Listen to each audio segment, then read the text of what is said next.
Qual é a linha tênue entre o estrelato e o fracasso? Qual a linha tênue entre a idolatria e o marasmo? São perguntas que ecoam na vida de um jogador de futebol, principalmente daqueles que passam por problemas extracampo. O futebol brasileiro abriu as capas de jornais do mundo e estampou as capas principalmente por conta de um jogador muito conhecido aqui, Luan Guilherme. Ele que foi campeão da Libertadores em 2017 e logo chamou a atenção de várias equipes como o Corinthians, que o contratou com alta pompa em 2019, acabou tendo seu nome manchado e acima de tudo, suas roupas também. Mas as manchas eram de sangue, pesadas, por conta de um escândalo que facilmente estamparia quaisquer que fossem as vitrines policiais. Luan, jogador do Corinthians, se tornou um dos assuntos mais comentados nas redes sociais nesta semana. O atleta foi agredido por torcedores do Timão na madrugada da última terça-feira, 4 de julho, em São Paulo. Entendo o que aconteceu com o jogador Luan e, acima de tudo, o que outros jogadores como Gabigol falaram em relação ao Luan, principalmente sobre tudo que está acontecendo com ele. Se inscreva no canal, deixa o like e vamos assim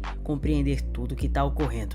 O que aconteceu afinal com Luan do Corinthians? Torcedores do Corinthians invadiram um motel em Barra Funda, São Paulo, para encontrar o jogador Luan. Lá o meia sofreu agressões na costela e foi filmado pelas pessoas ao redor. No local estavam 5 amigos e 4 mulheres. O episódio acontece após Luan fazer um balanço do seu período no Corinthians. Vale lembrar que desde fevereiro o atleta não entra em campo pela equipe. Revoltado com o ocorrido, o jogador até postou nas suas redes sociais uma foto de sua camisa cheia de sangue, com a legenda "Não é só futebol". Obviamente isso gerou uma repercussão nacional e não somente isso, mundial. Algumas pessoas defenderam o ocorrido, enquanto outras acharam o cúmulo do absurdo. Afinal, por mais que Luan estivesse de fato errado em não estar comprometido com o Corinthians, partir para uma agressão dessa maneira e uma intimidação de tal forma que poderia gerar uma tragédia, certamente marcou os olhares de muitos. E muito foi se especulado em relação ao fato de que, se continuar assim e as organizadas fizerem o que fizerem, uma hora ou outra vai acontecer uma tragédia no futebol e ninguém vai conseguir evitar. O meia atacante de 30 anos tem contrato até 31 de dezembro de 2023 e mais de 10 milhões a receber do clube. Incomodado com o episódio de agressão ocorrido na madrugada da terça-feira 4, Luan não pretende abrir mão do contrato com o Corinthians, como soube o Gol. Haverá uma reunião nessa quarta-feira 5, em que o atleta avisará a diretoria que aceita parcelar o restante do contrato se houver rescisão. O vínculo se encerra em 31 de dezembro de 2023. Luan ainda tem 7 meses de salário para receber do Parque São Jorge, 5,6 milhões de reais, além de uma dívida de 4,5 milhões por direitos de imagem atrasados. Ele aceita receber o montante total, 10,1 milhões de reais, de forma parcelada. O meia atacante de 30 anos avisará a diretoria que aceita parcelar o montante, mas o clube deve apresentar uma contraproposta imediata, reduzindo alguns valores. A ideia é convencer Luan a aceitar um acordo com uma quantia inferior à pendência atual. A conversa dessa quarta-feira deve contar com a participação do empresário dele e o agente ouvirá o desejo do clube para tentar um acordo em uma eventual rescisão contratual. Há algum tempo o Corinthians já tenta isso, mas o jogador sempre se posicionou de forma contrária à saída do clube, especialmente pelos valores do contrato. O meia atacante entende que dificilmente terá um acordo com os mesmos moldes. Luan fala que há muito tempo está com um quadro de depressão. Em entrevista ao podcast Denilson Show no YouTube, Luan abriu o jogo sobre sua trajetória no Corinthians. O ex-camisa 7 do Timão revelou que se sentiu enrolado por Vitor Pereira, passou por depressões profundas após morte do melhor amigo e sofreu com diversas lesões não divulgadas. Luan reforçou que é corintiano de coração e se cobra muito por não ter conseguido render em seu clube de sonho de infância. Cheguei no Corinthians e estávamos bem, chegou muita gente. A gente foi pra final do Paulista ainda na derrota pro Palmeiras na decisão. Aí teve a pandemia. O começo foi bom, me adaptei ao clube. Aí o time começou a não ficar tão bem, mas consegui entregar meu melhor como foi no Grêmio, e isso começou a mexer com a minha cabeça. Precisava saber o que estava acontecendo. Algo que mexeu muito comigo foi a perda do meu irmão. Era meu parceiro desde os 4 anos de idade. A gente fazia tudo junto. No meio do ano, meu melhor amigo e em dezembro, meu irmão. Isso foi um choque pra mim. Quando comecei a jogar bola, a gente se separou. Ele estava envolvido em umas paradas, foi preso. Ele viu um jogo meu depois de 8 anos. Isso marcou muito pra mim. Juntou isso, veio a dúvida de não conseguir jogar. Foi complicado. Tive lesões, paradas que não eram só musculares. Não consegui mais treinar. Busquei ajuda, isso me ajudou bastante. Queria primeiro me recuperar como pessoa. Meu primeiro objetivo era esse. Fiquei com a cabeça no clube e pensei que nada iria tirar meu foco. Ele comentou. Luan não teve muito espaço na chegada de Mancini ao Corinthians, mas no fim da trajetória do comandante e com a chegada de Silvinho, o meia voltou a ter espaço. O jogador revela que chegou a fazer 5 infiltrações para conseguir jogar. Segundo ele não queria ficar de fora, tentava treinar e não conseguia, mas ia para todos os jogos. Ficou 2 a 3 meses treinando do Condor, chegando à conclusão que estava só batendo cabeça. O meia revelou que jamais estaria satisfeito de ficar recebendo o salário sem entrar em campo, mas que depende do treinador escalá-lo ou não. O atleta revelou que estava em plenas condições de jogar e que simplesmente não entrava mais em campo, muito por conta da torcida e principalmente por conta do atual treinador Vanderlei Luxemburgo, que não o relaciona em partidas importantes, e isso o deixa bastante angustiado. Fato é que a torcida ficou revoltada com o fato do jogador estar no local onde estava, principalmente após vários problemas extracampo que escancaram uma relação difícil entre torcida e clube. Sempre vários jogadores são questionados sobre o Luan e todo o fenômeno que acontece com ele, principalmente porque ele não tem paz no Corinthians e, claro, também, vamos combinar, não demonstra tanta aptidão em relação ao seu potencial. Todo mundo sabe que o Luan pode jogar muito mais do que desempenha, e principalmente que o jogador tem ainda todas as condições de se consolidar no futebol brasileiro, mas devido aos problemas relatados a coisa piora, e principalmente quando se tem ao seu lado uma torcida que cobra absurdamente como a do Corinthians. Afinal de contas, a segunda maior torcida do país, chegando perto de embalar em números com a do Flamengo, certamente cobra demais, e quer sempre o máximo dos seus jogadores. Com o caso do Luan, que foi contratado a peso de ouro e recebe um salário absurdo, é todo o direito do torcedor querer ver ele tinindo, e principalmente voando em campo. O que não é de seu direito, claro, é fazer a atrocidade que aconteceu.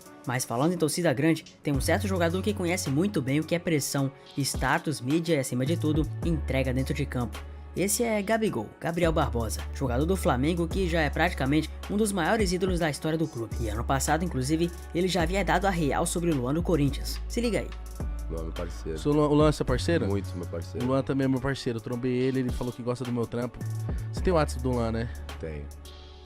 Deixa eu mandar uma mensagem. Quando ele falou que é seu parceiro, você parou de cornetar, né? Parei, mano. Não dá, né, mano? Não dá, né? Mas tava no DVD do Rariel, ele é muito da hora. Ele chegou e falou assim: caralho, Igão, gosto pra cara de seu trampo. E eu já, tipo, mó cara de gol contra. Falei, caralho, mano, corneta pra caralho, né? Falei, é nóis, Luan. Faz também. Ô, Luan, nós te ama, mano. Nós sabemos que você joga bola. Por isso nós cobra. Eu amo muito ele. Isso é verdade. Não ia cobrar se não jogasse bola. Isso é verdadeira. É, porque às vezes a gente cobra de jogador, mas é porque sabe que ele tem um potencial do caralho, né? Às vezes não está sendo bem aproveitado. Mas também tem que ver que, assim, na minha opinião, né? Não, fica à vontade. São várias coisas que pode acontecer pro cara não jogar bem. O quê? Tipo, O questão tática, no dia a dia, os companheiros. Não é só do cara assim, eu vou jogar bem, eu escolho. Não. Saber jogar bola ele sabe, né? Tem um monte de coisa que eu acho que interfere nisso, né? Teve alguma fase que você não tava legal? Que eu não lembro. Pô, mano, eu acho que é foda falar, mas graças a Deus eu sempre consegui fazer números bons, ser artilheiro, campeão. Teve a época da Europa que eu não joguei, então eu não sei se eu tava bem ou se tava mal. É claro que a pressão conta muito, e principalmente quando a coisa parte para esse ponto de atrocidade. O integrante da Gaviões estava armado e disse que tiraria a vida de Luan durante a agressão em motel. Testemunha das agressões relatou à Polícia Civil de São Paulo que um dos membros da torcida organizada Gaviões da Fiel estava totalmente armado e ameaçou fazer isso como atleta. Segundo o boletim de ocorrência do caso, obtido pelo G1, uma das vítimas escreve que estava em um motel com o jogador e outras pessoas quando 7 pessoas invadiram o quarto e passaram a ameaçá-los. O relato da testemunha afirma que o homem de blusa moletom azul e usando máscara ninja estava armado e apontava para Luan e as outras pessoas dentro do quarto. Além de Luan, 2 amigos são incluídos no boletim como vítimas das agressões. Após entrar no local e ameaçar todos, o grupo passou a agredir os homens e soltar fogo de artifício no estacionamento do motel. Um vídeo que circula nas redes sociais mostra o momento em que o jogador de futebol Luan leva um golpe de mata-leão de um torcedor enquanto é intimidado no motel. Fala que você vai sair do Corinthians, tem que respeitar o Corinthians, você está sugando o Corinthians. Você pode falar tudo do Luan, falar que ele não é comprometido e que ele precisa melhorar, falar que ele é um jogador que muitas das vezes peca em várias ações e que certamente o Corinthians merecia um jogador melhor, mas quando se passa dessa maneira e esse caso vai além do extracampo, as coisas são bem piores. Não há defesa para casos assim, que os culpados sejam localizados e acima de tudo, julgados pelo que fizeram, pois afinal de contas isso não é mentira. Quando acontecer uma tragédia, aí as pessoas vão ter noção da realidade desses casos. Mas afinal, é claro que sua opinião também importa muito. O que você pensa desse caso do Luan? Deixa aqui nos comentários, claro, e conta pra mim. Esse vídeo é polêmico, mas não tinha como ser diferente. Afinal, tudo que tá rolando é muito sinistro. Se inscreva no canal, deixa seu like e assim eu vou saber que você gostou do conteúdo. Até o próximo vídeo. Valeu! Mas é uma situação que tá há muito tempo rolando já, né? Como foi falado, pô, desde 2020 no Corinthians, um cara que não deu certo, irmão. A verdade é, não deu certo. E vai virando uma bola de neve, né, mano? E os comentários vão aumentando, vão aumentando, vão aumentando. Um bagulho fica meio que insustentável. Foi um erro da diretoria do Corinthians, tá ligado? E tipo assim, com todo respeito, eu vejo muita gente falando isso. Ah, se o Luan fosse homem de verdade, ele sairia do Corinthians porque ele tá roubando. Não, não, não. Pô, meu irmão, com todo respeito. Quem, sã consciência, abriria a mão de um salário de 800 mil? Caralho, o cara tá recebendo dinheiro, o contrato foi feito, todo mundo assinou. Ele não assinou escondido do Corinthians, tá ligado? Pelo amor de Deus, mano, tá ligado? O contrato foi mal feito, mas ninguém... Porra, eu sou bola, mas não sou de cristal. Ninguém é bola de cristal, não dava pra saber. Na época o Luan era um baita de um jogador. O Luan meio que virou o símbolo da má gestão do Corinthians, sacou? O Luan virou o jogador símbolo dessa má gestão.